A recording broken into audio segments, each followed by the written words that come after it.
Hello po sa inyong lahat mga ka-crypto. Ako po si Pinoy Crypto Trader at sa video na ito ay atin pong pag-uusapan ang tungkol dito kay Hamster Combat. Kung saan ay itong si Hamster Combat ay nakaranas po ng matinding pagbagsak sa bilang ng kanilang malaking player base sa loob lamang ng 3 buwan. Ayan, umaabot po sa 260 million na users ang nawala sa kanilang player base. Kaya ganyan po yung napakatinding naranasan nitong si Hamster Combat. At ayan po ang siyang ating pag-uusapan sa video na ito. Pero bago po tayo magpatuloy ay nais ko lamang po munang bigyang linaw ang aking disclaimer kung saan ang nilalaman po ng video na ito ay hindi po ito isang financial advice. For education and information purposes lamang po ang layunin nito. Ayan. Umpisahan po natin kung bakit naging popular muna itong si Hamster Combat. Una po sa lahat ay itong si Hamster Combat ay isa po siyang blockchain integrated gaming platform na maa-access po sa pamamagitan lamang po ng Telegram. Napaka-simple po ang gameplay nito. Yan, tap to earn lang ang kanyang mechanics. Ibig sabihin ay kailangan lamang pong mag-tap ng mga players upang kumita ng cryptocurrency tokens dito. At yan po yung Hamster token. Ngayon ang initial success ng game na ito ay dahil po sa tatlong mga pangunahing dahilan. Unang-una ay meron po siyang unique na integration ng blockchain at gaming. Sa pamamagitan po ng tap-to-earn mechanics nito ay hindi lamang po nag-i-enjoy ang mga tao sa paglalaro, kundi kumikita pa sila ng crypto. Pangalawa ay ang crypto incentives. Nag-launch ang Hamster token na mayroon pong promising na value na 20 digits 9993 noong September 26. Marami ang nainganyo dahil dito. At pangatlo ay ang kanyang marketing at endorsements. Hindi po biro ang mga endorsements na nakuha nito. Kabilang na ang CEO ng Telegram. Naging malaking factor po ito para sa mabilis na paglaki ng user base ni Hamster Combat. Ngayon ay dito naman po tayo, bakit nga ba bumagsak ang Hamster Combat? Sa kabila po ng promising na naging simula ni Hamster Combat, ay bakit mabilis ding bumagsak ang itong si Hamster Combat at paano nga ba nangyari ito? Unang-una ay ang kanyang gameplay, may issue po sa kanyang gameplay at user experience. Yan, maraming issues sa kanyang gameplay at user experience. Unang-una rito ay yung kanyang repetitive at tedious mechanics. Nakakasawa po ang paulit-ulit na tapping na siyang nagdulot ng player fatigue at boredom. Yan, nakaka-boring. Maliban dito ay ang kanyang AI-generated art. Marami ang nagreklamo sa subpar na quality ng art. Nakakaapekto ito sa overall user experience at perception kasi ng game. Yan, pangalawa ay ang token value decline nito.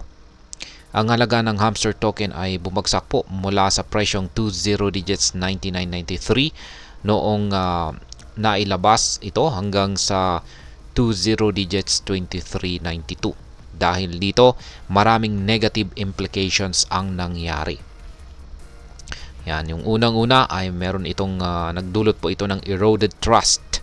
Maraming early adopters ang nadismaya dahil akala po nila ay steady ang return on investment nila. Pangalawa ay ang financial losses. Maraming users ang nag-invest ng time at resources para sa tokens pero bumagsak ang halaga nito. Kaya nagdesisyon silang iwanan ang platform. Ngayon ay ano naman ang mga operational missteps ni Hamster Combat? Unang-una ay yung tinatawag pong contentious token airdrop. Isa sa mga malaking issues ay ang token airdrop. Yan po talaga. Unang-una ay nagkaroon po sila ng delayed distribution. Paulit-ulit na pag-postpone ang kanilang airdrop na siyang nakadagdag po sa frustrations ng mga users. At ang pangalawa ay yung kanilang anti-cheat measures at player disqualification. Ito po talaga yung nagdulot ng matinding frustrations.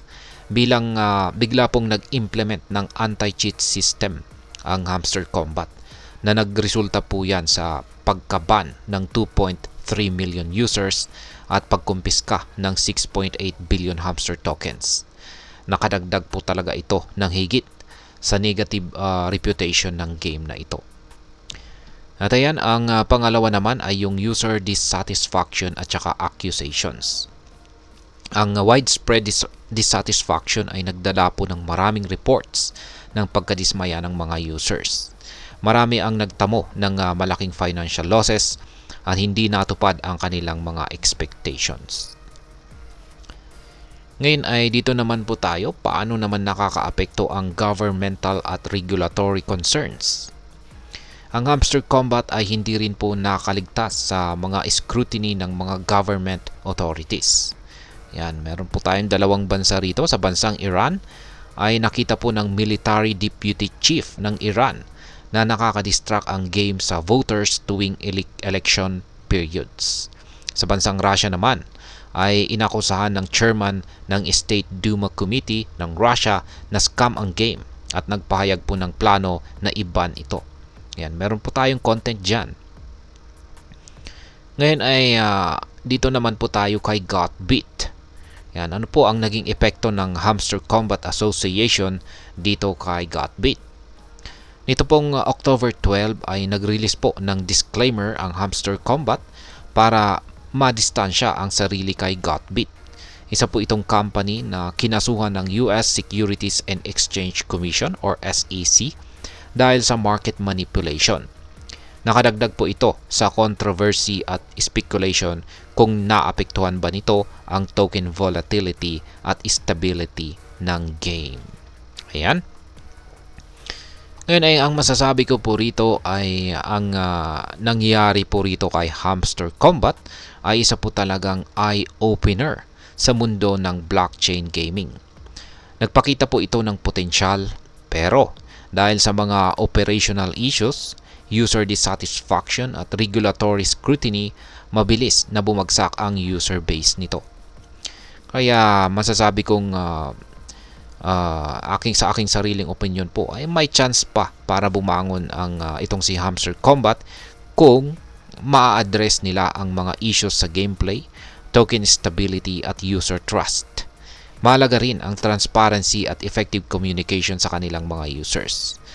Kung makaka-recover sila mula rito, magiging magandang case study ito sa future ng blockchain gaming.